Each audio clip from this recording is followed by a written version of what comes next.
enviar o vídeo. É porque aqui. Ah, A agora gravação foi apareceu. iniciada aí, ó. Eu já Beleza. iniciei, Certinho. tá? Aí, É bom que a Paola, Paola prontinho. vai falar agora um pouquinho sobre o FIP, aí fica gravado também para quem tiver interesse depois, tá, meninas? Enquanto a gente vai esperando aí os convidados, né, os nossos participantes chegarem. Coisa breve aí, 2 minutinhos, tá bom? Fica à vontade, Paola. Obrigada. Oi, gente, boa noite para todos vocês. Primeiramente, gostaria de agradecer pela presença de todos. E como a Silvia falou, esse projeto do FIP é uma iniciativa, né, que nós tivemos, e nela nós buscamos estudar contos e poemas, além de textos de base teórica também, para poder mostrar que existem formas diferentes e múltiplas de se estudar a história, porque às vezes nós, em sala de aula, focamos muito na teoria, e aí a gente se esquece um pouco, né, da variedade de temas, de assuntos, de formas que a gente pode utilizar para poder compreender a nossa realidade. E além de estudar os contos e poemas, nós pretendemos também produzir os contos e poemas, porque nós sabemos o quanto a escrita é uma prática importante, muitas vezes ela tem até se perdido, né, nos dias de hoje, então a gente quer também exercitar um pouco desse fazer poético, né, compreender a realidade e expressá-la, expressar as nossas reflexões de uma forma lírica, poética, mas assim, deixando claro que ninguém precisa ser um grande gênio, tá? Nós vamos acompanhar todos que quiserem participar, dando uma orientação, enfim, a gente não quer perfeição, nós queremos expressão artística, né? Simplesmente assim. Então, nós vamos ficar muito felizes de contar com a participação de vocês. As reuniões irão acontecer 2 vezes por mês, nas quintas-feiras, a cada 15 dias. As reuniões serão via Teams, como essa do grupo de estudos, no horário previsto de 7 às 8h30. E eu acredito que é isso. Se vocês tiverem qualquer dúvida, podem me procurar, perguntar lá no grupo, que eu vou estar disponível para responder vocês. E é isso. E as reuniões vão ficar gravadas. Obrigada, Paola. As reuniões vão ficar gravadas também, que eventualmente, quem não puder participar, para saber também, né, sobre o que escrever, vocês vão ter oportunidade de ler, né? E no final do projeto, nós vamos publicar, né, o produto que o FIP vai oferecer é uma publicação com todos os poemas ou crônicas, não precisa ser necessariamente um poema, lá a gente vai ver a diferença disso, né? Crônica é a narração de, entre aspas, um caso, algo que aconteceu com você ali, que pode ter parte ficcional, né? A parte mais realista. Então, a gente vai aprender um pouquinho sobre isso. No final, nós vamos publicar, né, no formato eletrônico, mas vai ter a publicação direitinho, né, e isso vai para o currículo de vocês também, e lembrando que vai valer a CG. E uma outra coisa interessante, né, gente, é pensar a escrita como uma forma de expressão de si na coletividade, expressão também subjetiva. Todo mundo pode escrever, né? Como a Paola disse, ninguém tem que ser um grande escritor, né? Mesmo porque muitos grandes escritores nem foram reconhecidos assim em vida. Então, todo mundo pode e deve escrever. Há algo que pulsa em nós e que muitas vezes é da ordem do indizível, né? Que a gente não consegue expressar de uma maneira, entre aspas, racional, e a gente pode expressar em frase, em poesia, em crônicas, em contos. Vamos fazer um pouquinho desse exercício, porque a gente aprende a história, e quando a gente fala aprende a história, né? Aprende sobre o social, né? Sobre a vida em sociedade, no tempo, no espaço, fazendo poesia. Então, acho que nada mais gostoso do que ter essa troca, essa partilha. Fica aí o convite, tá bom? Bem, então, iniciando agora Gente, às 7h14, nossa reunião, né? Só vou dar um oi para todo mundo, boa noite para quem eu não vi. Hoje nós temos aí um conto de Machado de Assis, né? E mais o texto que a Mariana, nossa vice-coordenadora, aí selecionou e vai refletir um pouquinho, né, sobre ele, que eu gostei muito, por sinal, com a gente, e é isso, né? Vou deixar as meninas aí coordenando essa reunião e estarei aqui, sou todo ouvidos para qualquer dúvida. Fique à vontade, Paola. Boa noite, gente. Quer falar alguma coisa, Paola? Pode falar. Ah, é a Mariana, né? Seu É porque a microfone tá Paola parecia desligado, que ela Paola. queria falar, aí eu acabei cortando, por isso que eu falei para ela ficar à vontade, mas fica à vontade, tá? Na verdade, eu só ia relembrar uma coisa também sobre o projeto FIP, que é o seguinte: nós vamos encaminhar uma enquete lá no WhatsApp com vários temas, por exemplo, literatura e gênero, literatura e filosofia, e vocês vão votar, né? No caso, os participantes irão votar, e a partir dos temas mais votados é que nós iremos construir esse projeto, porque essa é a ideia, né? Nós fazermos algo coletivo. A gente não quer chegar com nada pronto e pedir para vocês simplesmente fazerem. A gente quer criar, construir isso juntos. Então era mais um lembrete mesmo que eu queria falar e fugir um pouco também desse formato mais tradicional, né? Porque igual nesse grupo, por exemplo, a gente já chega com o slide pronto, nós destrinchamos os textos e só depois, geralmente, é que vocês dão uma opinião, comentam alguma coisa. No projeto FIP, não, a gente quer que toda a reunião seja um debate. É claro que nós vamos ter nosso momento de fala, mas o foco vai estar prioritariamente em vocês. Então, era só esses lembretes mesmo. Fica à vontade, Mariana. Boa noite, gente. Boa noite, É, Mariana. o texto que vamos trabalhar hoje se chama Moda e Sociedade, uma construção do imaginário e da modernidade brasileira na segunda metade do século XIX, que é do Matheus Rafael Gonçalves, que está aqui com a gente essa noite, né? Seja muito bem-vindo. E a Júlia Calvo, que é nossa professora na PUC, né? E antes de iniciarmos, né, a discussão do texto, eu queria pedir para o Matheus se apresentar para a gente, né? Falar quem ele é, o que ele faz. Mariana, Paola, Silvia e todos os envolvidos nesse grupo sensacional. Primeiro, é um agradecimento e é uma honra estar nessa reunião com vocês. Muitos de vocês aí eu já conheço a carinha, Vanessa, eu lembro bastante de você, a Nelise, que eu estou vendo o nome dela ali, que são pessoas com quem eu convivi durante a minha graduação da PUC. Vocês são mais novos, talvez a gente tenha se visto só no momento da minha saída. Mas eu estou muito feliz, foi uma surpresa muito grata saber que esse artigo, produzido em parceria com a Júlia Calvo, com a orientação dela, seria o objeto de estudo de vocês. Fiquei pessoalmente muito agradecido. Me formei em História em 2022, salva a memória, logo após ali a pandemia. Foi sofrido, doloroso, né? Formar um curso é a mesma coisa que você está assim, é o resultado da sua entrega, mas eu sou teimoso, entrei para a faculdade de letras, fui fazer, formei o ano passado, mais uma graduação, e falar de história para mim, agora encerrei na escola onde que eu estou meu contrato como professor de história, agora eu sou oficialmente professor de língua portuguesa.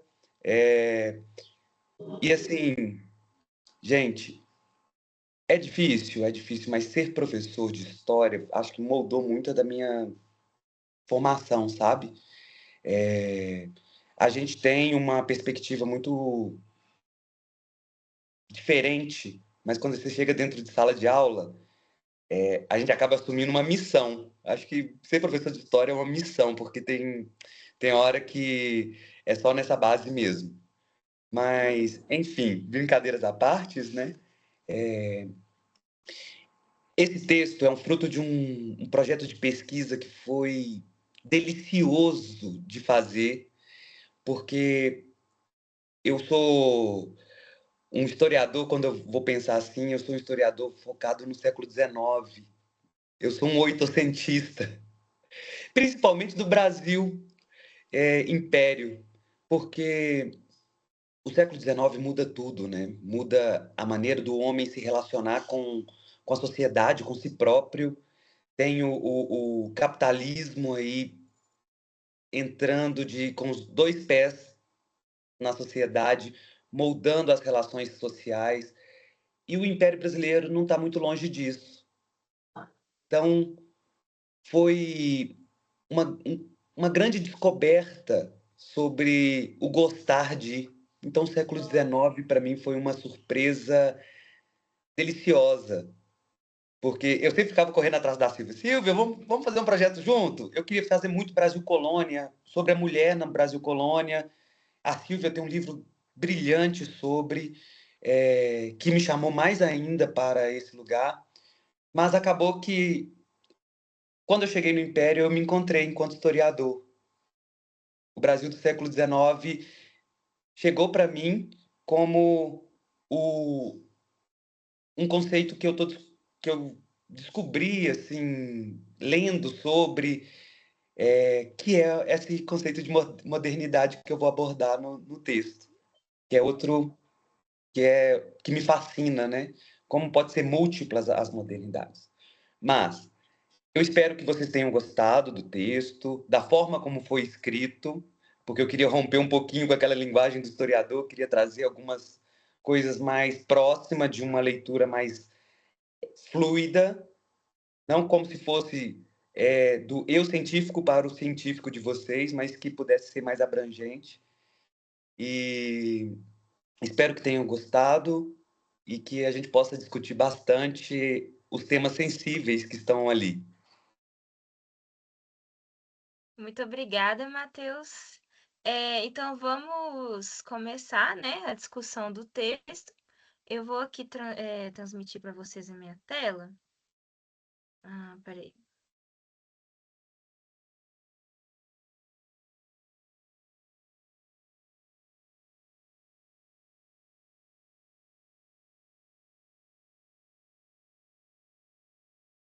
Tá compartilhando, gente? Vocês estão conseguindo ver a Sim. tela? Sim? Sim, tá. Sim, Miriam. Ok. Então, vamos iniciar, né? O texto, como eu já disse antes, chama Moda e Sociedade, uma construção do imaginário e da modernidade brasileira na segunda metade do século XIX.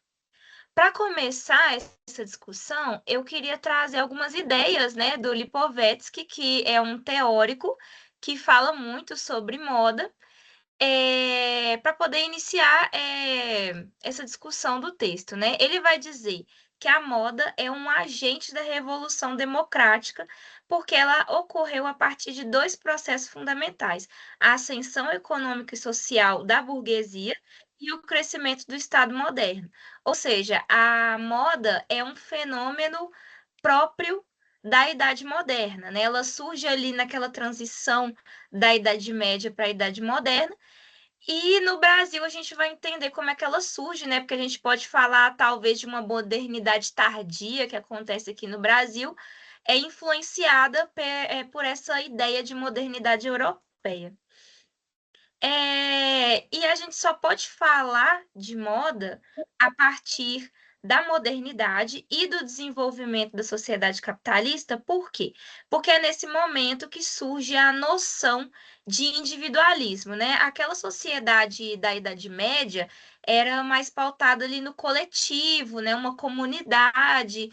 Já com o desenvolvimento do pensamento ali capitalista, surge ali a ideia de indivíduo, né, de individualismo, também o antropocentrismo surge nesse momento, e a moda ela é muito disso, né, de o desejo do indivíduo, né, a decisão dele do que ele vai vestir, do que ele vai ali absorver de uma tendência. Então, é uma coisa muito única de cada um.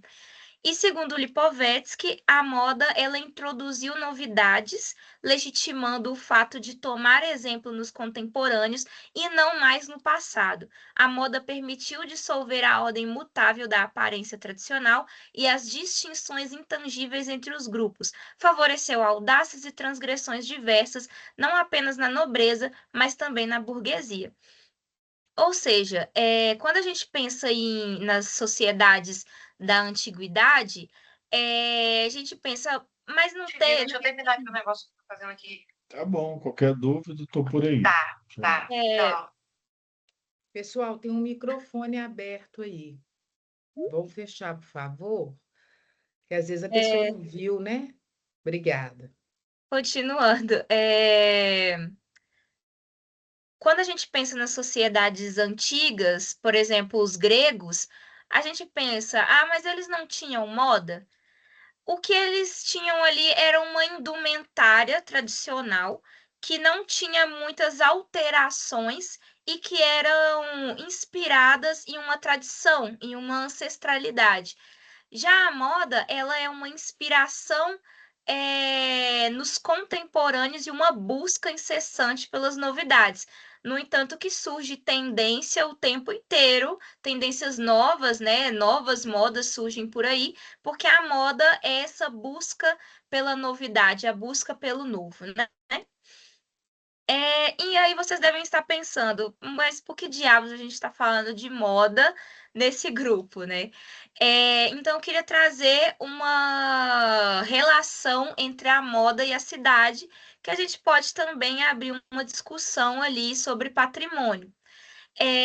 Primeiro eu vou ler o que eu tirei do livro do Lipovetsky, que chama O Império do Efêmero, que ele vai dizer: o que separa as eras de moda das eras de estabilidade só depende, no fundo, da exasperação da obrigação de despender, ocasionada pelas condições próprias da cidade grande, onde as classes superiores são mais ricas, mais móveis, menos homogêneas do que nos tempos tradicionais. A lei do esbanjamento ostentatório e a corrida pela estima impõe-se então mais imperiosamente e, tendo por consequência, a mudança permanente das formas e dos estilos. Ou seja, a cidade é o espaço da mudança, é o espaço do consumo e das sociabilidades entre diferentes classes, né? Então, a moda, ela é um fenômeno ali muito ligado, muito relacionado ao espaço urbano, à vida na cidade.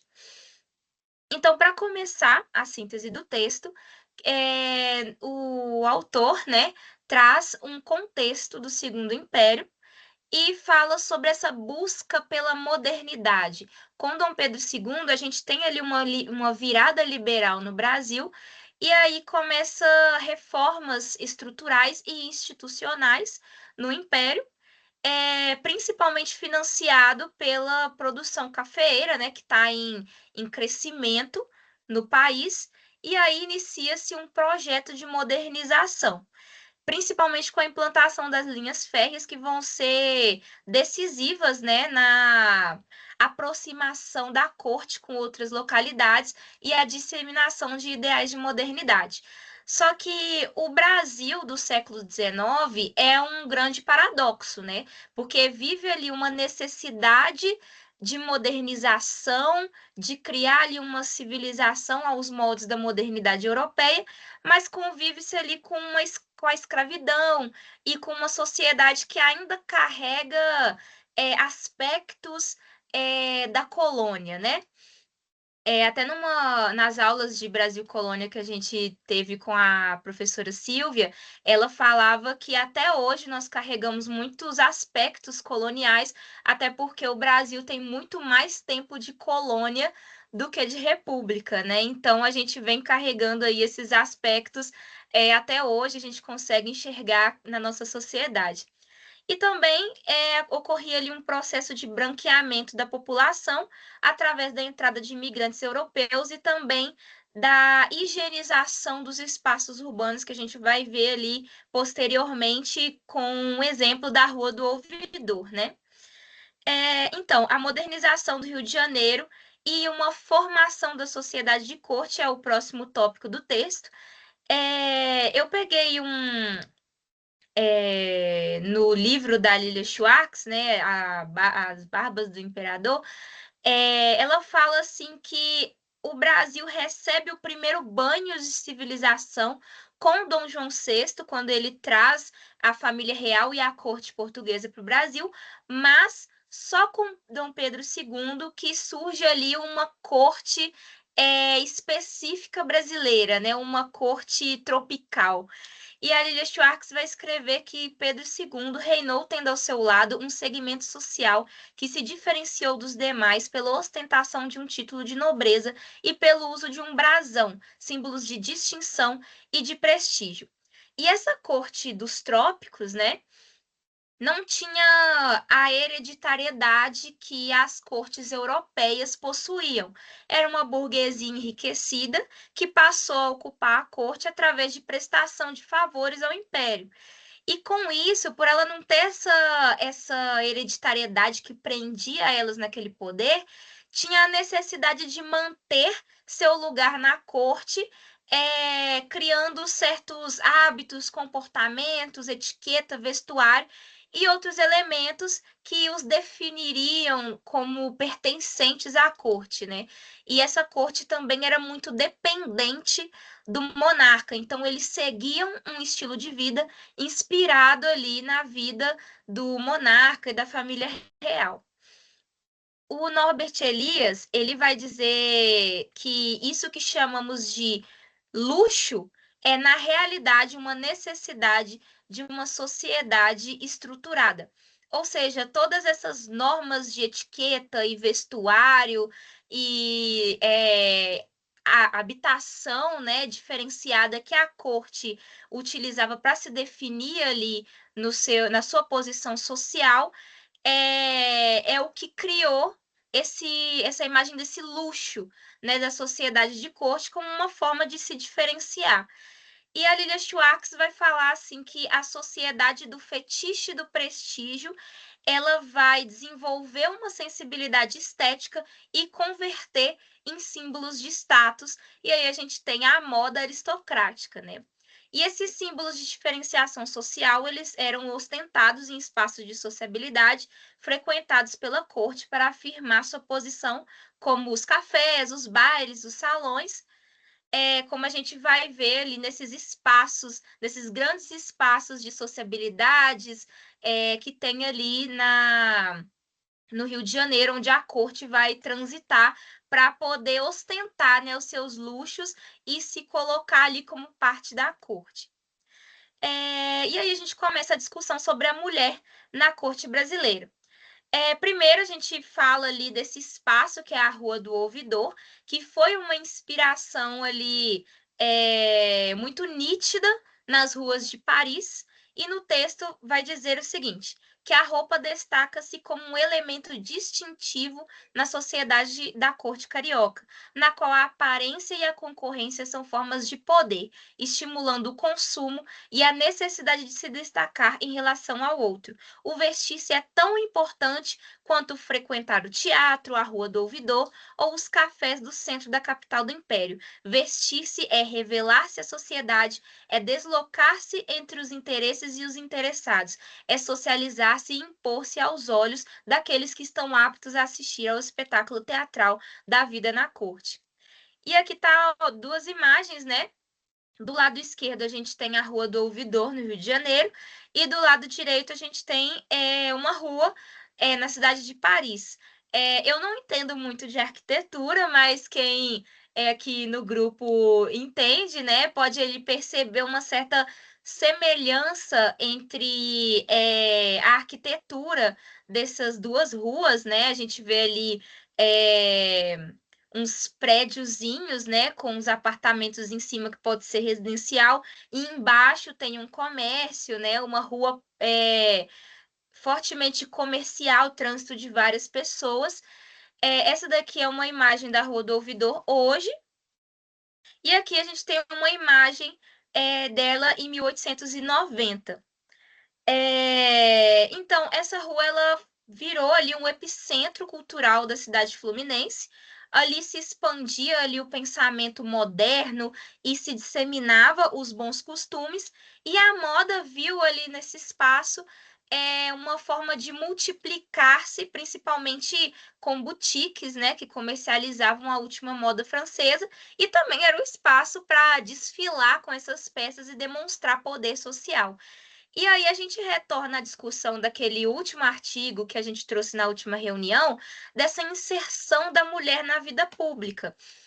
A mulher da elite no século XIX, com essa formação dessa família burguesa e também o desenvolvimento do espaço urbano, ela começa a se inserir aos poucos ali na vida pública, porque antes ela era confinada ali no espaço doméstico, aí ela começa a ter uma maior liberdade de transitar em cafés, bailes, teatros, lojas, mas é uma liberdade que tinha certos limites, né? Que era uma vigilância do comportamento feminino, não só pelo pai ou pelo marido, mas pela sociedade inteira que estava ali vigiando a forma como ela se vestia, né? Se ela estava se vestindo da forma que uma mulher da elite deveria se vestir, se ela estava se comportando de acordo com a etiqueta. Então, era toda uma vigilância que essa vida pública proporcionou à mulher.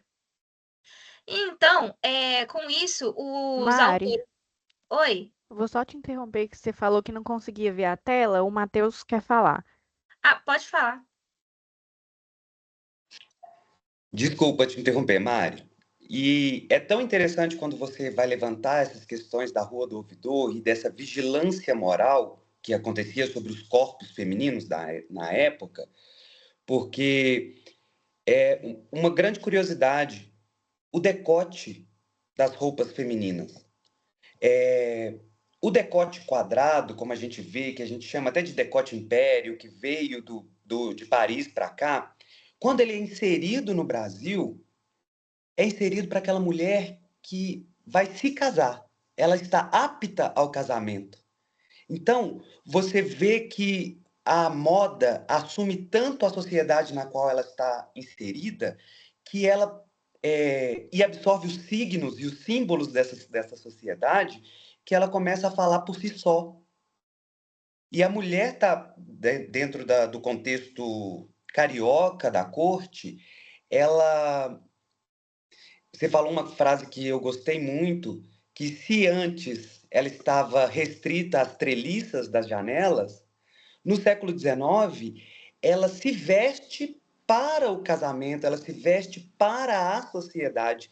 Tem uma historiadora e socióloga que estuda essa parte da moda, a Gilda de Mello e Souza, que ela tem um livro brilhante sobre isso, falando sobre o espírito da roupa, e ela tem um capítulo somente dedicado a essa mulher do século XIX, que tem o corpo educado para o casamento.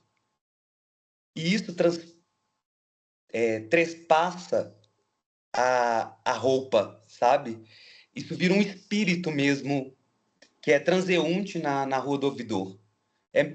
Sua colocação foi muito bem posta. Muito obrigado. Você lembra o nome desse livro para eu anotar?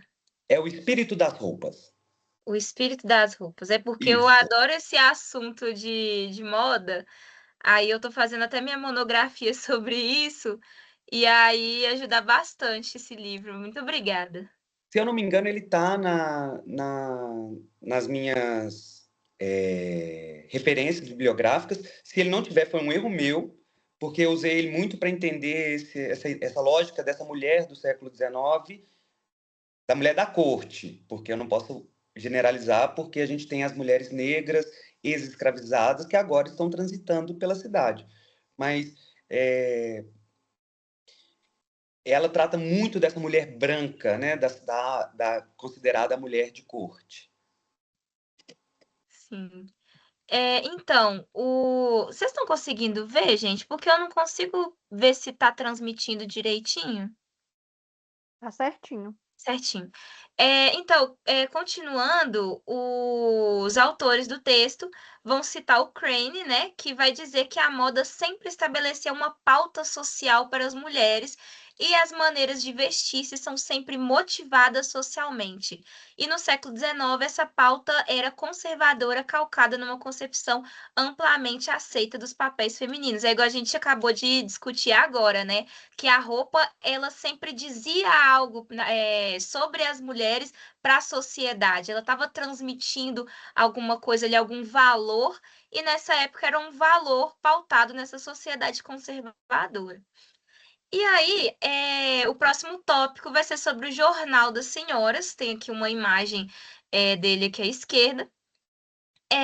Que foi um jornal que começou a circular em 1º de janeiro de 1852 e foi até dezembro de 1855. A editora-chefe foi a Joana Paulo Manso de Noronha, que foi uma intelectual de origem argentina, considerada pioneira na literatura e no feminismo na Argentina, Brasil e Uruguai. E o objetivo era informar e atualizar as senhoras da sociedade sobre o seu papel. Mas, assim, o que é a mulher? A coluna A Mulher vai trazer, né, na primeira edição, publicada em janeiro de 1852, uma forma de definir a mulher, que no início a autora vai colocar como algo indefinível. Aí ela vai escrever: a mulher. O que vem a ser a mulher? A mulher não é o homem, que novidade. A mulher, enfim, não é, em nosso entender, um ser à parte da criação e entra na partilha com o homem do bem e do mal, da inteligência e da estupidez. Então, o interessante dessa citação no Jornal das Senhoras é que ela trata a mulher como simplesmente uma oposição ao homem. Então, a mulher depende do homem para ser uma mulher. Então, a gente começa ali essa comparação paradoxal, né? Que quando ela inicia o Jornal das Senhoras, falando ali sobre uma emancipação da mulher, que a gente vai falar mais adiante, mas ao mesmo tempo ela vem com ideias já ali de uma sociedade patriarcal de que a mulher é simplesmente a oposição do homem. Então, continuando, quem eram essas senhoras, né? A editora do jornal era uma mulher letrada e trabalhadora, né? O ideal de uma mulher moderna. E ela fala para mulheres brasileiras da corte que têm acesso ao consumo e aos padrões da modernidade. E também mulheres letradas, né? E essa mulher da elite brasileira, ela vivencia o conservadorismo e o patriarcalismo da sociedade brasileira de uma maneira muito forte, porque ela convive com essa necessidade de ser moderna, mas também é vinculada ao espaço doméstico, ela deve ser subserviente e obediente, né? Então, ela convive ali muito forte com esse paradoxo. E quando a autora fala sobre a emancipação moral da mulher, ela fala que ela não deve ser feita a partir de uma rebelião inútil, mas através da educação e do refinamento. Então, a missão da mulher, essa emancipação, ela depende do homem, né? O homem que permite essa emancipação da mulher, de acordo com a autora. Então, ela caminha ali nesse paradoxo da sociedade brasileira do século XIX. E aí ela vai dizer: nós sabemos perfeitamente que toda família necessita de um chefe e que o chefe natural da família é o homem. Sem dúvida que há deveres naturais que prendem a mulher ao lar doméstico. Porém, é precisamente desde o seio de sua família que ela pode ter uma influência direta sobre essa família, sobre a nação e sobre a humanidade inteira. Então, aqui ela está dizendo que a mulher tem uma missão, mas ela também afirma que o homem é o chefe natural da família e que a mulher tem deveres naturais que aprendem ao lar doméstico, né? Então, você consegue ver ali essa relação entre conservadorismo e modernidade na sociedade. E o Jornal das Senhoras, ela surge como um manual de bons costumes, né? Que tem o objetivo de formar a mulher burguesa, branca e livre nos ideais modernos importados da Europa. E a coluna Modas, ela vai falar muito sobre isso, que a autora ela vai descrever a última moda em Paris e que deve ser reproduzida pelas mulheres de bom tom no Brasil. Então, essa coluna vai começar dizendo assim: o que é de minha restrita obrigação, desde que me propus a falar em modas, é relatar com toda lealdade o que presenciei em Paris e o que me explicaram algumas elegantes com quem lá estive a fortuna de travar relações de amizade. Por consequência, só darei explicação daqueles figurinos que, em minha alma e consciência, os julgar dignos de serem apresentados às vossas dignas assinantes, pelo Jornal das Senhoras, que deve ser, como penso, jornal de muito bom gosto. Então, a gente consegue perceber, né, esse desenvolvimento da modernidade brasileira pautada nos ideais europeus através da moda, né? A moda e a sociedade são elementos que a gente não pode dividir, subtrair ou invisibilizar, porque elas têm íntimas relações. A moda, ela reflete a sociedade, né? Não existe moda sem uma sociedade, igual diz no texto, porque o vestir-se tem contornos da teatralidade que a sociedade permite. Sendo assim, ao analisarmos o fenômeno moda, analisamos como a sociedade em seu contexto se percebe, e é neste momento de representações da sociedade carioca do século XIX que a modernidade toma corpo, forma e contorno. Aí eu trouxe essas duas imagens, né, da vestimenta da mulher moderna do século XIX, e aí eu vou ler só alguns trechinhos de como a Joana ela vai descrever, ela vai detalhar essa vestimenta no jornal. Ela vai dizer que a última moda em Paris é um vestido de nobreza azul claro, tecido em branco. Cores que produzem um efeito brilhante nos salões. Aí já pensando, né, que é uma roupa pensada para situações de sociabilidade, né, de demonstração de posição social. Uma saia ornada com largos folhos bordados, corpo do vestido liso e elegantemente talhado, cintura curta e uma berta, que é uma gola larga e arredondada, recortada no mesmo gosto dos desenhos dos folhos.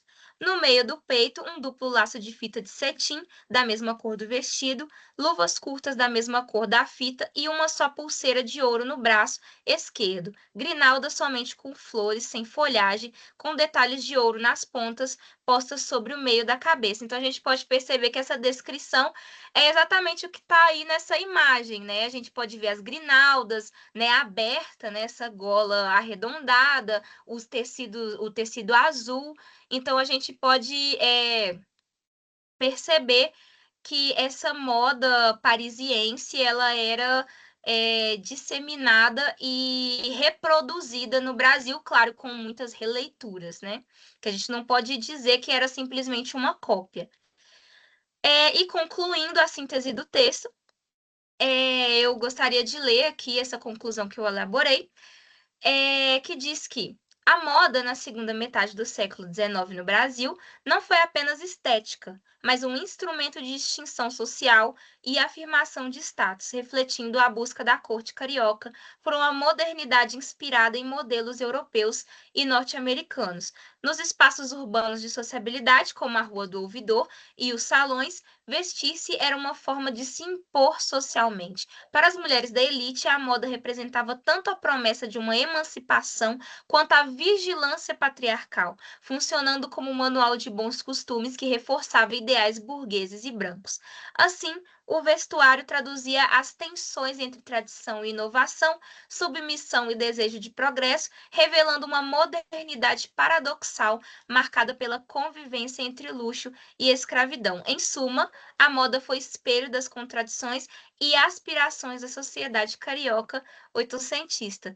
Então, para encerrar essa discussão do texto, né, a gente pode pensar que a vestimenta, ela não é só um tecido que você coloca no seu corpo, ela comunica algo para as pessoas que estão ali no seu ciclo social e ela também te coloca em uma posição social. E não só para o século XIX, a gente não pode falar isso só para o século XIX. Até hoje, a moda comunica quem somos, né? Então a gente fica até pensando assim, quando a gente sai de casa com uma determinada roupa, que mensagem que a gente está querendo passar? Então, isso é muito importante a gente pensar, e agora eu gostaria de abrir também para discussões e também passar a palavra para a Paola, que vai falar um pouco do conto para a gente e relacionar com o nosso texto de hoje.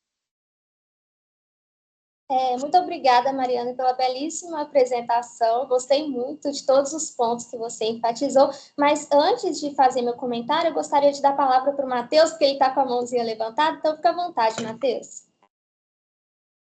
Gente, desculpa se eu estou sendo chato. É só umas curiosidades que a gente vai analisando quando está escrevendo e tudo. Quando você traz aquela imagem dos vestidos e a descrição, vale lembrar, por exemplo, que aquele vestido, o azul principalmente, ele era feito num cetim de brim pesadíssimo. Era um tecido extremamente pesado. E imagina isso num calor de 45 graus da cidade do Rio de Janeiro. Então, a moda também é um objeto não de tortura, mas torturante para essa mulher. Um dos tecidos mais usados no Rio de Janeiro no século XIX foi o veludo. Veludo num calor insuportável, sabe? E a mulher tinha que estar naquele molde. Ela precisava estar ali. E uma outra grande questão que escrever esse artigo me trouxe, e é uma questão que eu venho estudando, estou amadurecendo para um futuro projeto, é como a modernidade enquanto conceito que chega no corpo feminino, e por isso que eu usei o Bauman como referência para essa modernidade. Será que eu não posso dizer sobre uma modernidade feminina? Porque a ideia e a concepção de modernidade, ela é masculina, ela é do homem. Mas quando a gente vai analisar a moda e como ela espelha essa sociedade, por que não falar dessa modernidade que é feminina, uma vez que ela é consciente desse processo moderno, sabe? Então, era só mesmo essa curiosidade das roupas, porque a gente vale sempre lembrar que se a gente está importando da Europa esse conceito de moda, ele vai vir no modelo de lá. Então, vai chegar uma roupa aqui que é extremamente pesada, desconfortável, que vai fazer essa mulher suar em bicas, tá? E que vai tolir o corpo dela. Sim, e a gente não pode falar somente de cópia, né? Existem releituras de uma moda europeia aqui no Brasil, que uma vez eu vi, acho que no semestre passado, com a disciplina de Brasil Império com a Júlia, que tinham europeus, né, que vinham visitar o Brasil, que achava completamente estranho a forma com que a corte brasileira se vestia, né? Eles achavam até que era pouquíssima roupa que a corte utilizava, né? Porque não dava para usar aquele tanto de tecido num calor insuportável no Rio de Janeiro, né? Eu queria dar uma palavrinha que eu tô achando assim, né, fascinante, eu gosto muito da temática, mas aí eu vou puxar a farinha um pouco aqui para o meu lado, porque a gente precisa voltar um pouquinho. Porque o Matheus falou assim, tudo mudou no século XIX. O século XIX ele é tido como o século da velocidade, realmente, né, do movimento, da transformação. Mas, Matheus, isso muda antes.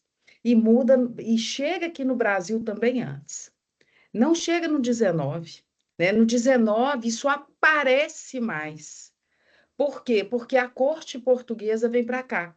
Então você tem toda aquela transformação a partir de 1808, né? Então você vai ter os bailes, né? Os teatros, você vai ter onde a mulher circular mais.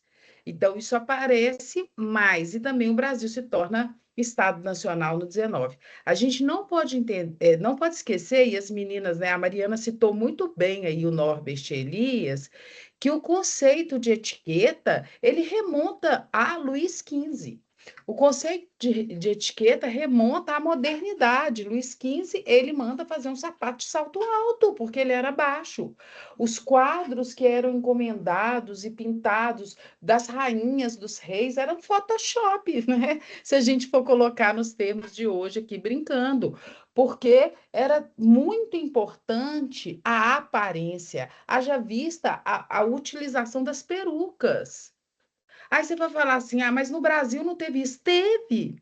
Se a gente lembrar, se você pegar aí as novelas de época, a literatura do século XVIII, nas minas, onde o ouro circulou, o dinheiro circulou, nós temos nas fontes primárias verdadeiros acervos falando da moda, assim, das mulheres comprando tecidos em lojas, né? Linho, comprando tecidos caros e, pasmem, mulheres forras, ex-escravizadas.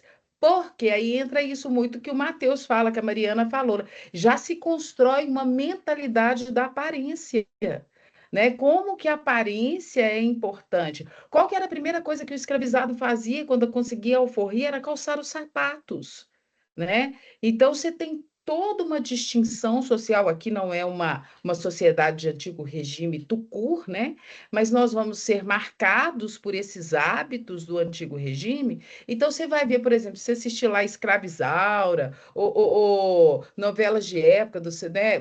Os Inconfidentes, filmes, enfim, você vai ver que era hábito os homens amarrarem os cabelos, né? Isso, os homens de elite, isso era uma distinção social, né? As mulheres com os vestidos longos, com 700 mil anáguas, e marcando e colocando um volume atrás, assim como se fosse aumentar as ancas.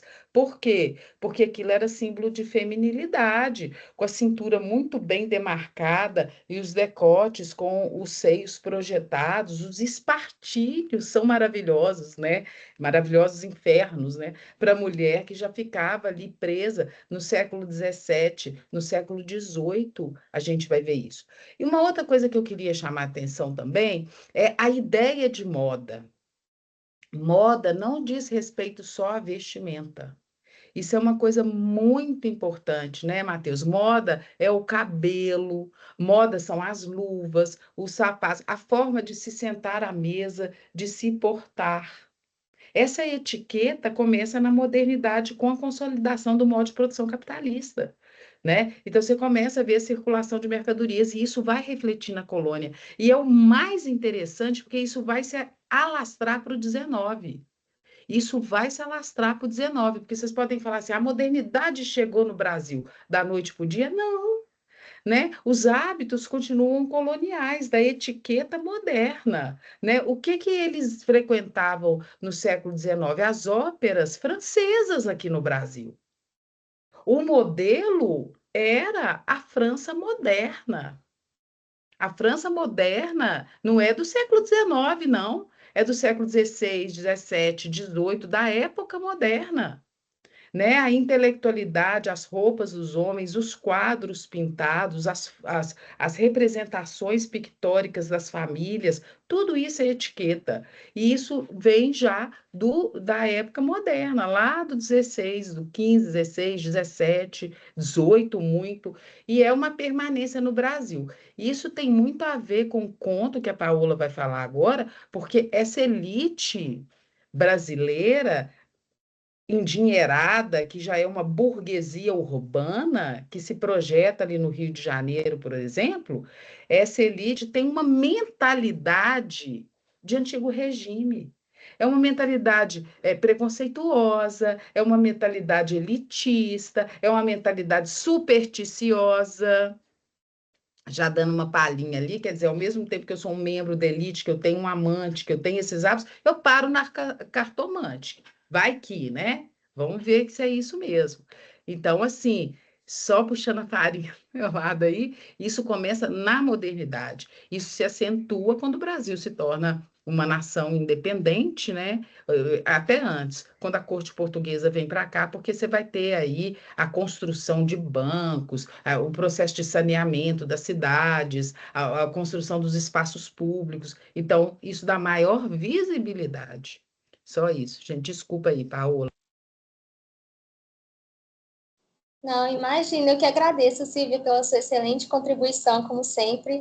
É muito bom te escutar. Obrigada a todos vocês. Eu também gostaria de fazer alguns comentários, mas eu vou tentar ser bem breve, né, pelo adiantado das horas, para não tomar muito tempo também. Mas, assim, outro dia eu estava até conversando com a minha avó, dizendo que eu não gosto de um tipo de roupa. E aí ela simplesmente se virou para mim e falou, ai, mas é só pegar e vestir. E aí, nesse exato instante, eu me lembrei da nossa reunião de hoje e eu fiquei pensando, nunca foi só sobre você pegar uma roupa e vestir, até porque, como a própria Silvia disse, a moda nem se trata somente da vestimenta, né? Eu até falei, pô, vou usar a senhora como exemplo no grupo de estudos, porque é isso, sabe? E eu acho que essa é um pouco também da magia da história, porque ela nos ajuda a desnaturalizar certas práticas. Então, mediante essa exposição feita pela Mariana, pelo Matheus, complementada com o comentário da Silvia, a gente percebe, né, o quanto cada tipo de sociedade, de certa maneira, até impôs, né, uma vestimenta ali para as mulheres, como, e não só a vestimenta, né, certos hábitos que as mulheres deveriam ter ver. Inclusive, eu gostei muito também da parte que a Mariana destacou sobre como a elite usou a moda também para se diferenciar das demais classes da população, porque eu participava de um grupo de estudos de antiguidade e eu estudei sobre como a elite utilizou a literatura, os clássicos, para se diferenciar. Então, pensar que até a moda também entra, né, nesse contexto é uma coisa assim, né, que a gente fica até... E entra lá na corte, né? Isso que o Mateus fala, por exemplo, dos tecidos pesados, né? Na colônia, os vestidos longos, as saias amplas, os tecidos pesados indicavam status social, né? As vestimentas masculinas, né? Você tinha casacas, calções, meias longas, elas seguiam para um padrão europeu.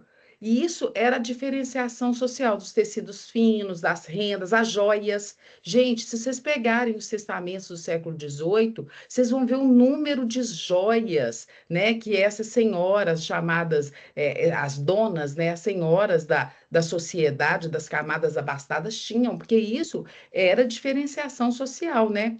Então, o modo de vestir, de arrumar o cabelo, de se portar na mesa, você tem uma etiqueta alimentar. Você não come qualquer coisa como qualquer um.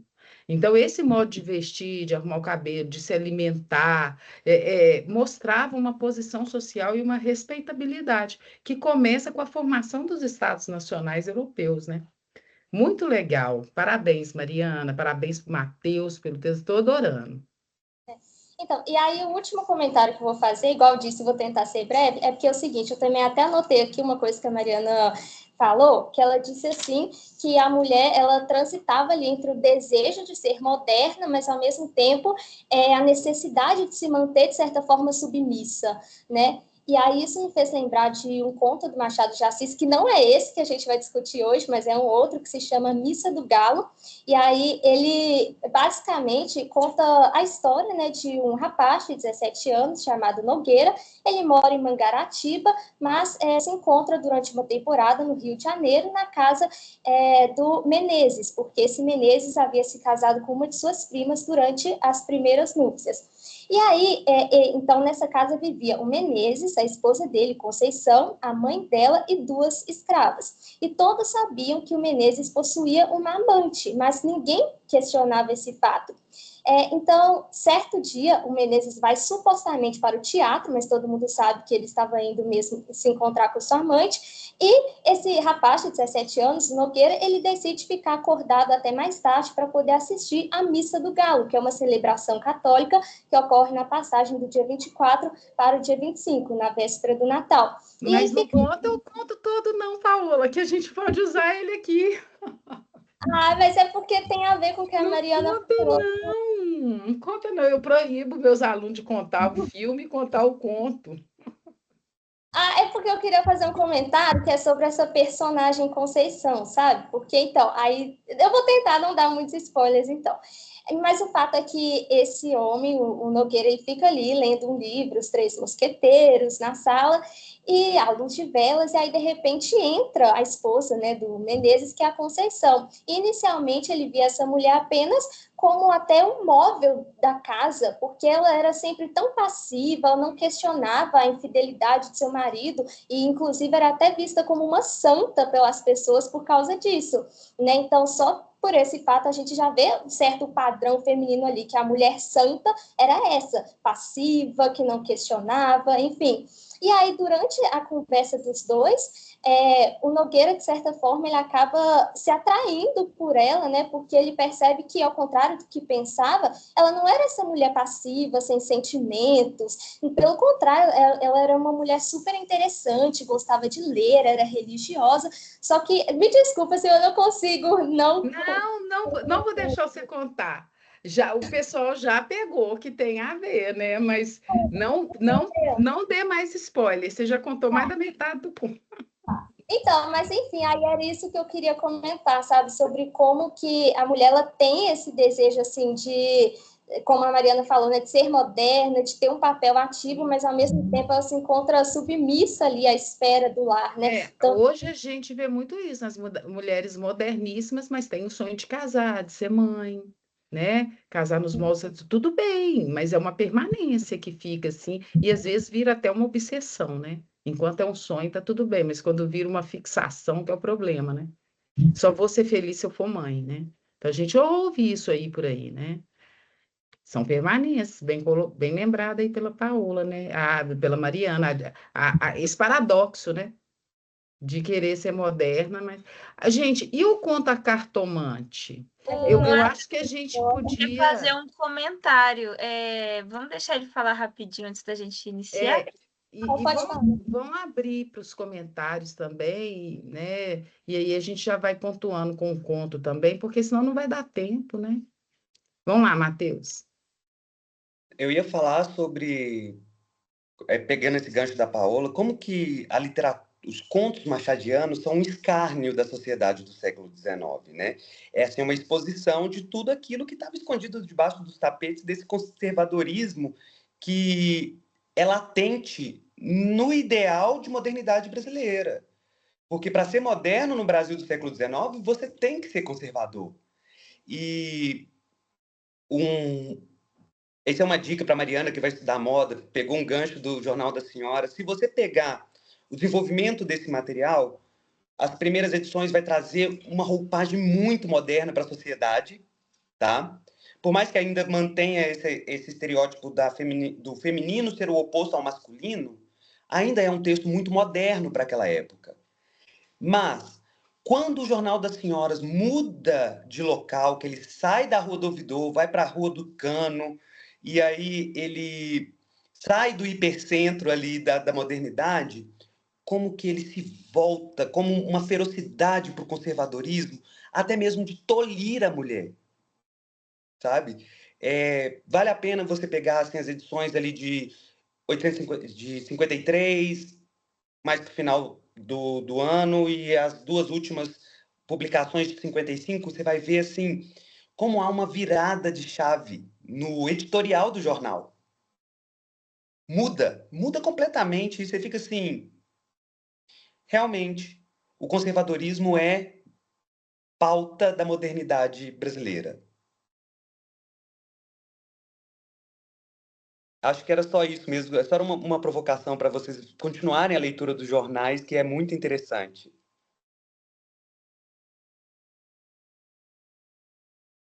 Obrigada, Matheus. Então, gente, agora passando para o conto, eu ia fazer uma breve biografia do Machado de Assis. Eu posso fazer, Silvia? Você já quer que a gente vá direto para o conto? Bem breve eu acho legal, assim, mas é interessante a gente já ir para o conto, que já são 8 horas, né? Mais de 8. Sim. Mariana, passa o slide, por favor. É porque para mim não está mudando. Agora foi. Então, pessoal, falando brevemente, né, sobre esse célebre autor Machado de Assis, na verdade ele se chamava Joaquim Maria Machado de Assis, ele nasceu em 21 de junho de 1839 no Rio de Janeiro, também faleceu nessa cidade em 29 de setembro de 1908 aos 69 anos. Além de escritor, ele também era teatrólogo e jornalista e fundou a cadeira número 23 da Academia Brasileira de Letras. Pode passar, por favor? Então, seus pais eram de uma origem pobre, né? Ele era um homem negro, gago, epilético e não possuía recursos financeiros para manter cursos regulares. Eu acho importante dar uma ênfase no fato de ele ser uma pessoa negra, porque eu acredito, né, que vocês sabem que houve uma tentativa de embranquecer o Machado de Assis como se este, que é considerado o maior nome da literatura brasileira, não pudesse ser uma pessoa negra. Inclusive, isso originou até mesmo um movimento chamado Machado de Assis Real, que incentiva editoras e livrarias a não publicarem nem comercializarem obras que tentam retratar o Machado de Assis como um homem branco, que eu acho incrível, né, essa iniciativa. Enfim, aos 16 anos, ele publicou o poema Ela. Em 1872, publicou seu primeiro romance, Ressurreição. Em 1881, publicou Memórias Póstumas de Brás Cubas, que marca o realismo no Brasil. Há até controvérsias, né, de pessoas que dizem que o Machado de Assis, na verdade, não era, digamos assim, muito realista, até porque essa obra, Memórias Póstumas de Brás Cubas, fala sobre um defunto autor, né, um autor defunto. Então, que tipo de realismo poderia haver nisso, né? Mas essa obra se enquadra nesse estilo literário, que apontava, né, e criticava a realidade, principalmente das classes dominantes. Pode passar, por favor. Aí aqui eu coloquei só outras obras, né, Dom Casmurro, Quincas Borba, O Alienista, O Espelho e A Cartomante, que nós vamos discutir, só para vocês se lembrarem. E também achei importante comentar sobre algumas de suas características estilísticas, porque é o seguinte, o Machado de Assis, ele utilizava muito a ironia, então o narrador tinha essa tendência de ser irônico, tanto como um veículo de humor mesmo, mas também para expor suas críticas, né? E o narrador, ele era muito ativo e o leitor participativo. Então, frequentemente, nos contos, nos romances do Machado de Assis, é como se o narrador estivesse conversando diretamente com o leitor. Eu até coloquei o exemplo de Dom Casmurro, porque eu me lembro de uma passagem específica que ele até fala assim, por exemplo, não se preocupe, caro leitor, eu mudo de rumo. Então, assim, ele conversa realmente com o leitor, né? As temáticas que ele tratava eram muito amplas, como relações por interesse, adultério, infidelidade no casamento, ascensão social, egoísmo, enfim, uma vasta gama. E ele descrevia também as figuras femininas fugindo daquela idealização do romantismo, né? Por exemplo, a Capitu, ele retrata ela como uma mulher que possuía olhos de cigana oblíqua e dissimulada, enquanto o romantismo tratava as mulheres de uma forma perfeita, o Machado de Assis já dava um toque de realidade para elas. Eu acho que isso está até presente também, né, no conto A Cartomante. E, por fim, eu quis destacar a metalinguagem, né? Porque, por exemplo, a metalinguagem é uma linguagem... Gente, eu peço desculpa pelo barulho, porque tem umas crianças brincando aqui na rua, mas eu já estou terminando. E a metalinguagem seria a linguagem que fala dela mesma, né? Então, por exemplo, um livro que vai falar sobre o próprio livro. Então, Machado de Assis, ele tinha muito dessa perspectiva também. E é isso, eu trouxe mais esses aspectos biográficos bem breves, e aí a Duda vai falar um pouquinho do conto para a gente. Boa noite, pessoal. Vou contextualizar para vocês aqui agora o conto. Bom, o conto ele vai focar em 3 pessoas, que é o Vilela, a esposa dele, a Rita, e o melhor amigo do casal, que é o Camilo. Só que tem um problema. O problema é que o Camilo e a Rita, eles têm um caso e eles estão traindo o Vilela já tem um tempo. A Rita, ela é uma mulher super supersticiosa e ela morre de medo de ser descoberta. Então, ela vai escondida numa cartomante para saber se o marido dela tem desconfiado de algo. E o Camilo, que é um cara que se diz super racional, super pé no chão, ri dela e diz que isso tudo é uma grande bobagem, que ele não acredita em nada dessas coisas. Mas o clima começa a pesar e o Camilo começa a receber cartas anônimas dizendo que o segredo deles vai aparecer. E ele começa a ficar paranoico com isso tudo.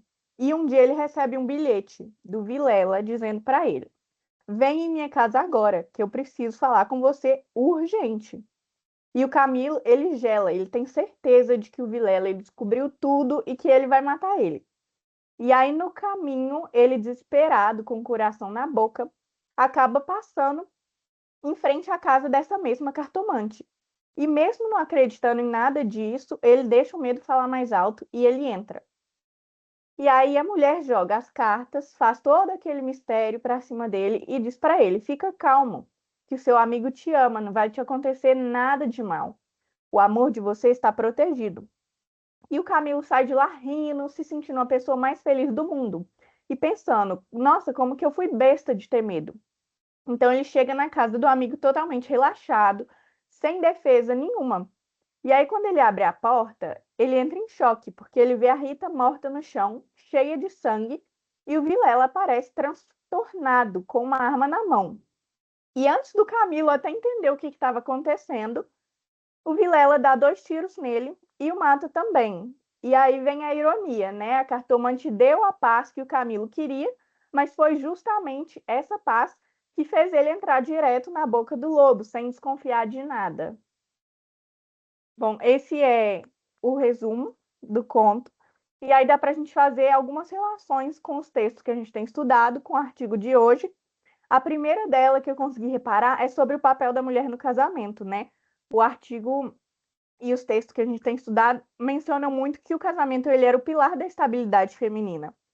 E aí no conto a gente vê que a Rita ela era uma mulher casada e aí tem justamente essa questão do adultério que gera uma tensão, justamente porque vai romper com essa norma moral, com essa norma social muito rígida que tinha na época.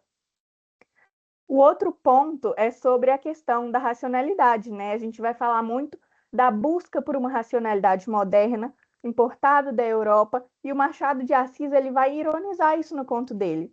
Porque o Camilo era um homem que se dizia super cético, super moderno, e ele acaba cedendo, né, à superstição, no caso da cartomante, quando o desespero aperta para o lado dele. E aí isso vai refletir muito para a gente um paradoxo brasileiro de que nós somos modernos por fora, nas roupas, nos discursos, só que a gente mantém as nossas raízes em crenças, em costumes e em estruturas antigas.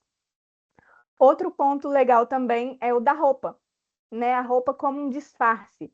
A gente vai ver que a moda é como se fosse um espetáculo teatral. E aí em Machado a gente vai ver isso, que as aparências elas enganam. Então o comportamento polido que os personagens têm vai esconder, né, as traições, os desejos que a sociedade de corte tentava disciplinar através dos manuais dos bons costumes. Bom, foram essas as relações que eu fiz. Agora eu queria saber de vocês também, o que vocês acharam do conto, as relações que vocês conseguiram fazer. Se vocês Excelente, concordam viu? também. Muito legal, Duda. É isso aí, né? Quer dizer, uma modernidade, mas que vem com permanências coloniais, né? Do lugar da mulher, da crença, da superstição, né? Essa roupagem. Era um moderno meio mequetrefe, né? Assim, se a gente pensar, né? E, na verdade, também esconde uma hipocrisia social, porque a gente tem que pensar, gente, no império, no Brasil, que ele é muito curtinho, né? O império no Brasil que não são que ele não performa nenhum século, né? E a gente tem aí mais de 300 anos de colonização, quer dizer, as nossas estruturas estão fincadas lá no modelo de subserviência da mulher, de família patriarcal, de hipocrisia, da aparência como distinção da nobreza do resto da população. E isso são permanências que vão ficar no Brasil. E eu acho que o Machado de Assis é sarcástico e ele é cirúrgico, né? Que ele está mostrando justamente isso que o Matheus falou, né? Ele mostra a hipocrisia social, que modernidade, que famigerada modernidade é essa, né? Que, na verdade, esconde uma estrutura social que remonta ao antigo regime, né? Muito legal as conexões, gostei muito. E a gente pode perceber também que essas ideias, né, implantadas na sociedade, elas pesam muito em cima das mulheres, né? Toda essa pressão do casamento, das aparências, tudo ali cai em cima da mulher, mesmo sendo uma modernidade criada por homens, ela sempre pesa muito ali em cima da figura da mulher, né? Quando a gente fala da moda, dos comportamentos, e é muito interessante perceber isso. E importante, né? Porque até hoje toda essa estrutura da nossa sociedade pesa muito ali em cima das mulheres, né? Esse machismo entranhado na nossa sociedade e todas essas questões que devem ser discutidas, né? Tudo ali voltadas para a mulher, quando a gente fala de feminicídio também, né? Você pode Número perceber cada até no vez mais conto o assassinato, né, isso, a da... honra, né? A honra Isso, masculina, né?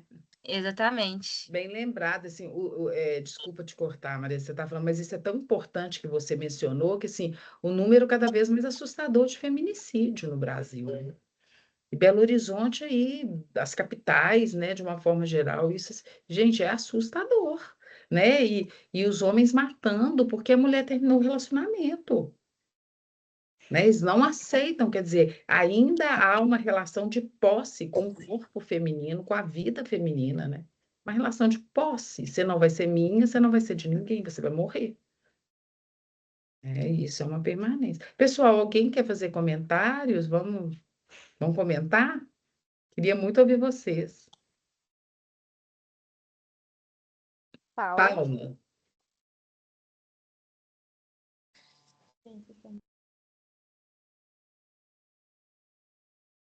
Vocês conseguem me ouvir? Sim, tá baixinho, mas a gente tá te ouvindo. Eu tô doida para te ver, Paula. Na reunião passada você não abriu a câmera, hoje também não. Só um minutinho. Melhorou? Melhorou o som, melhorou.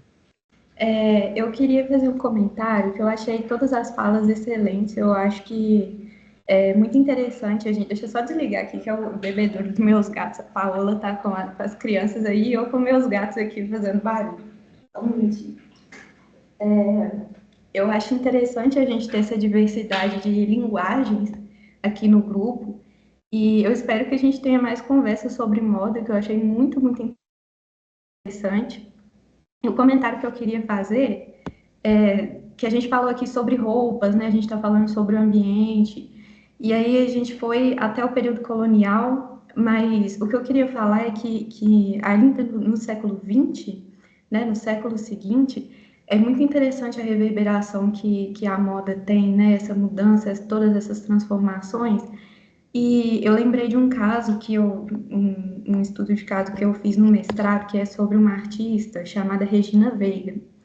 Ela, na época em que ela atuou, gerou uma polêmica muito grande, porque ela foi uma das primeiras artistas a pintar um nu feminino, em que a mulher, né, a modelo, tinha o cabelo curto.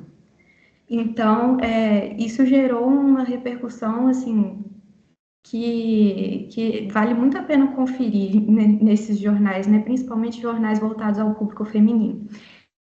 E aí o que eu lembro, assim, que até hoje me pega muito, né? A questão dessas reflexões que a gente está fazendo aqui, que me pega muito quando eu lembro desses jornais, é que um dos principais argumentos que foram utilizados, né, para se contrapor a esse tipo de representação beira o absurdo, porque um dos pintores e os críticos também, eles vão falar que a ausência do elemento do cabelo longo, ela meio que impacta, né, negativamente, meio que compromete, até esse é o termo que eles vão usar, compromete a representação do corpo feminino.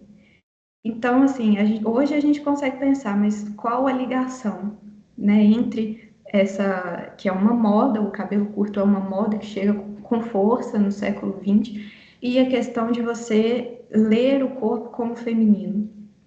Então, isso é muito forte aqui no Brasil, né?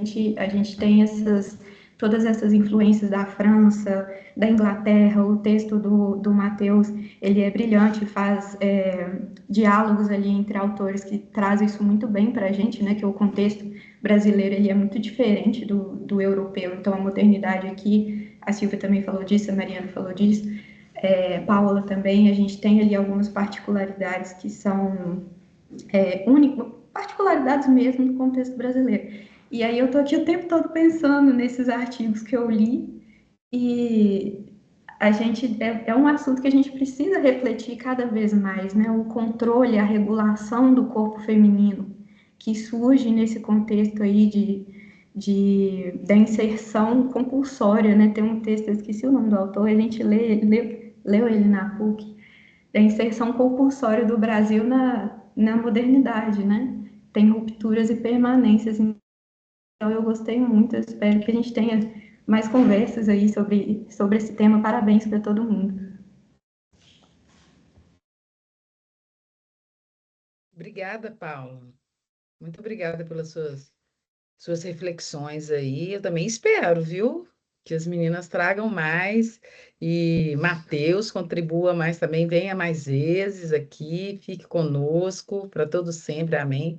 Porque É uma temática muito importante. Sabe, gente, tão importante que hoje eu estava pensando, assim, a fala da Paula me fez refletir também, e com o fenômeno assim, da consolidação do capitalismo, com a mercadoria, né, com esse domínio dos corpos femininos, como é que até a estética hoje, facial, corporal, né, a gente viu aí, né, a gente está vendo as pessoas, as mulheres mudando de rosto, né? Quer dizer, se transformando em Barbies, né? Nariz assim, todos os narizes iguais, as bocas iguais. Como que é impressionante. É preenchimento, né? Tudo assim. Já extrapolou. A aparência, ela é muito mais do que só a roupa.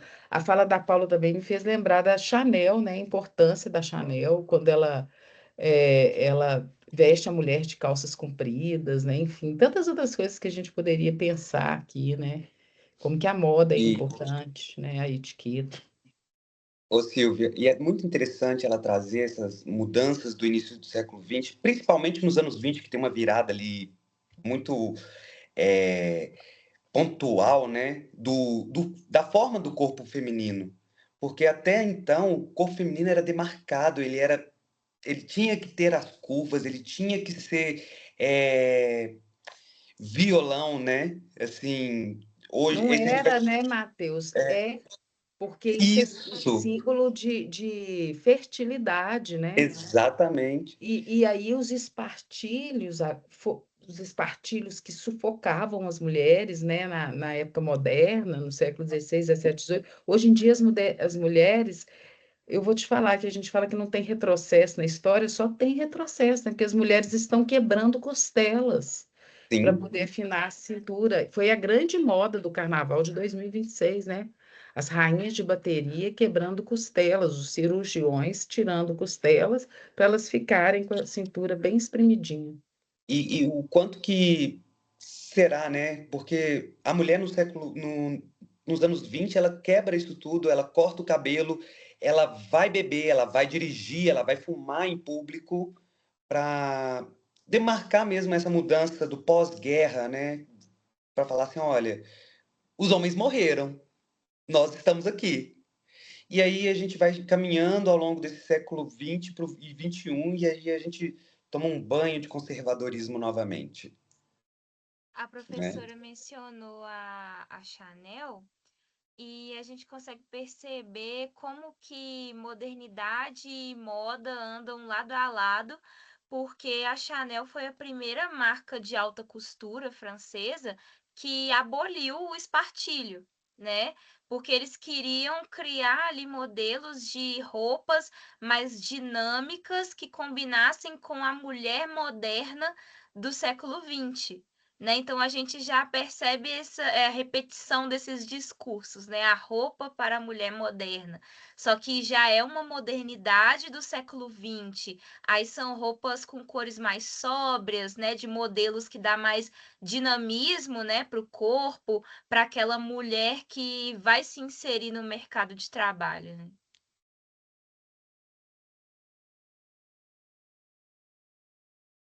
Mas alguém, gente, quer comentar? Nossos participantes aí. Júlia, tá com a câmera aberta. Só Júlia, hein? O pessoal tá aí, tá se escondendo. Pessoal, vou só lembrar vocês que a lista de presença já está aqui no chat, tá bom? Não esqueçam de assinar para vocês conseguirem o certificado certinho depois.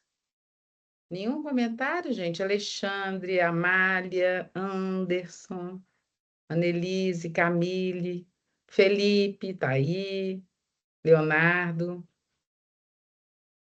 Júlia, Eu vou aproveitar já, deixa mesmo, mas já fugindo um pouco dos últimos comentários mesmo, achei o texto do Matheus muito interessante, assim, porque como uma pessoa. Eu não sou da história, né? Eu tô aqui um pouco à parte, mas como uma pessoa do design, como uma pessoa da arquitetura, essa parte que a gente estuda também, a moda também, eu acho que é o principal elemento do design, que ela já entra como realmente com esse controle social marcado muito forte, né? Porque a gente estuda na arquitetura mais a partir do teórico do Pierre Bourdieu, que ele já entra falando que, enfim, tem um poder simbólico, né? Que assim, exerce e acaba destrinchando mais camadas, estratificando ainda mais as camadas sociais. Então, acho que realmente a moda, por ser uma coisa que põe você dentro da cidade, à mostra mesmo, para outras pessoas, você vira uma vitrine, né? Dos seus modos de agir, do seu modo de pensar, enfim, da sua posição social mesmo.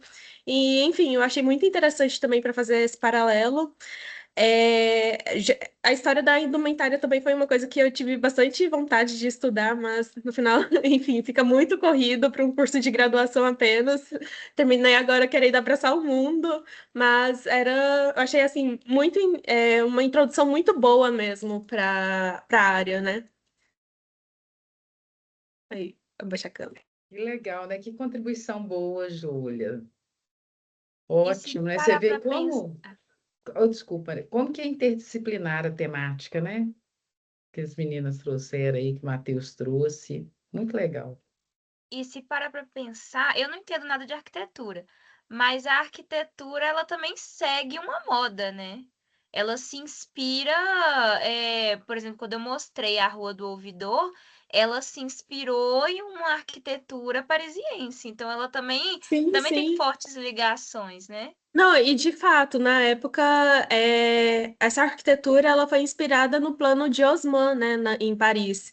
E foi basicamente para ter essa ruptura mesmo com o Brasil colônia. Realmente, ele já traz esse estilo neoclássico, que é uma coisa muito mais refinada, é uma coisa que eles já reconheciam como elitizada e como. Como que eu posso falar? É que na arquitetura a gente tem o vernáculo e a gente tem o erudito, né? Trazer essas linguagens europeias já colocava o Rio de Janeiro como uma posição central dentro das arquiteturas da América do Sul. E eu achei bem interessante também essa parte que você trouxe da Rua do Ouvidor, porque tem uns textos do Lima Barreto, na verdade, vários textos do Lima Barreto, tanto as crônicas dele e até mesmo o livro, tipo o Triste Fim de Policarpo Quaresma, ele já critica bastante mesmo essa parte que, com a reforma de Pereira Passos, né, foi instaurado um certo decoro para você agir dentro do universo do urbano, né? E, inclusive, a moda, ela entrava dentro dessas regras de etiquetas, né? Você deveria se vestir, você não poderia transitar na cidade se você não tivesse com determinadas vestimentas, com sapatos, sabe? Na época, as pessoas não tinham condições de ter um sapato porque, enfim, eram feitos de couro, essas coisas, assim, de uma forma mais básica falando, que eu não sei de fato. Mas é bem interessante mesmo, dá para fazer mesmo essa linkagem com Pereira Passos, Lima Barreto. Lima Barreto? É, Lima Barreto. Paula, você gostaria de comentar? Eu vi que você está com a mão levantada.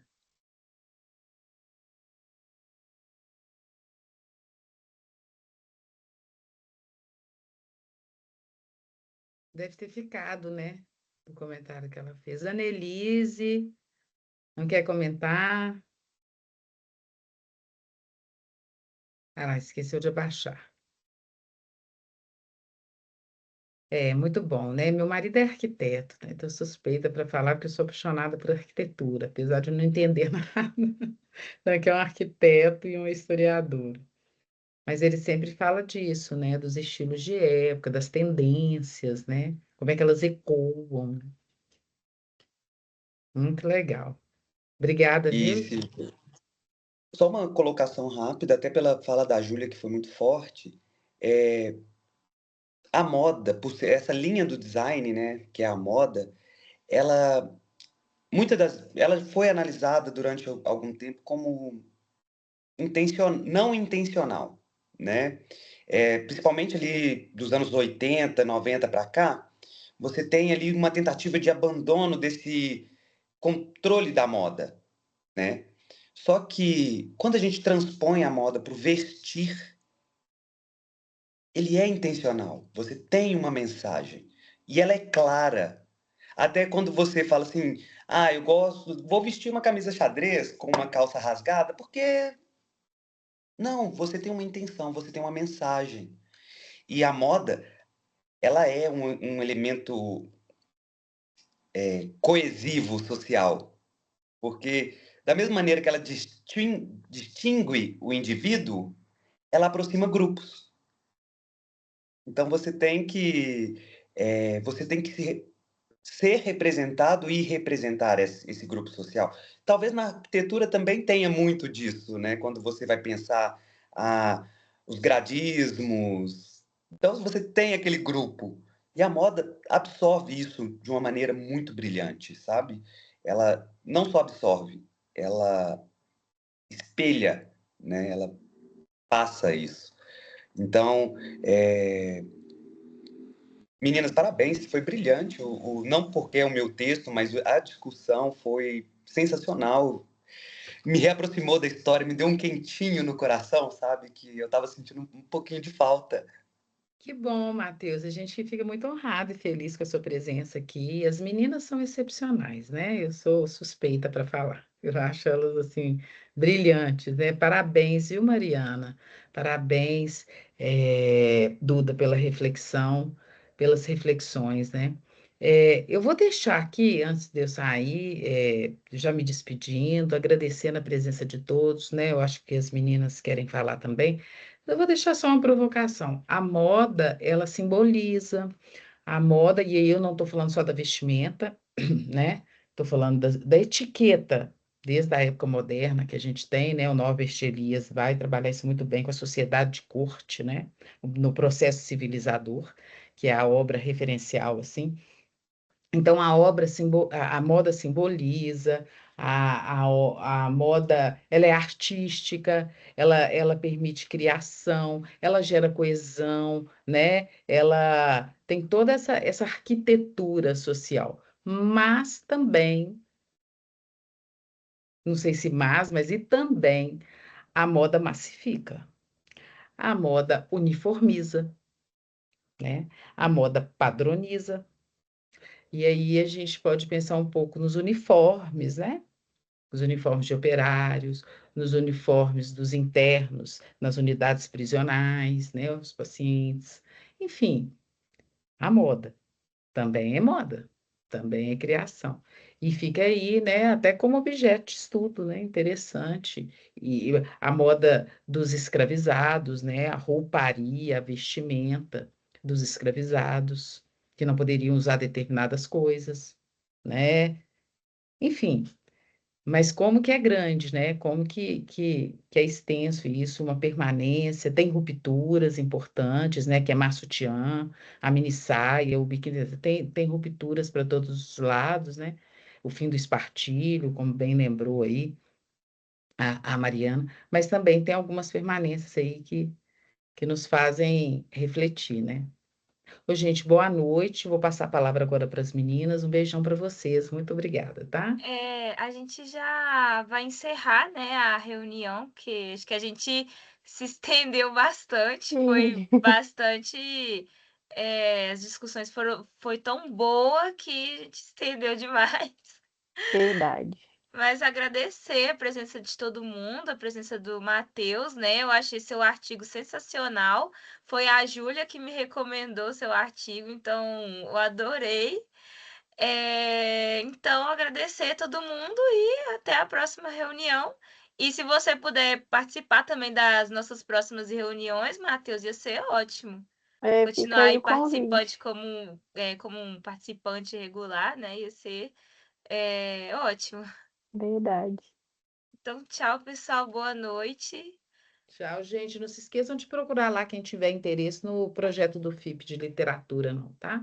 A gente vai mandar no grupo. Ó, duas metas. Manter a minha participação, porque eu adorei a temática do grupo de estudos e do FIP. Será muito bem-vindo.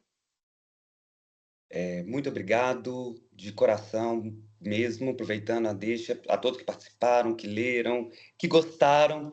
E eu estou até um pouco emocionado, porque tinha muito tempo que eu não revisitava esse texto.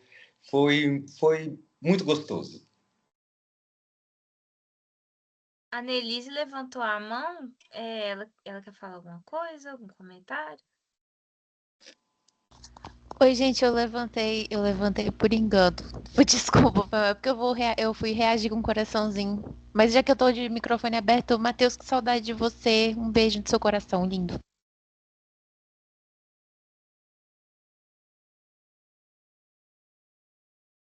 Então, gente, tchauzinho, boa noite. Tchau, tchau, pessoal. Muito obrigada. Até a próxima. Até. Tchau, gente. Boa noite. Obrigada, Matheus. Sua participação foi incrível. Obrigada, gente.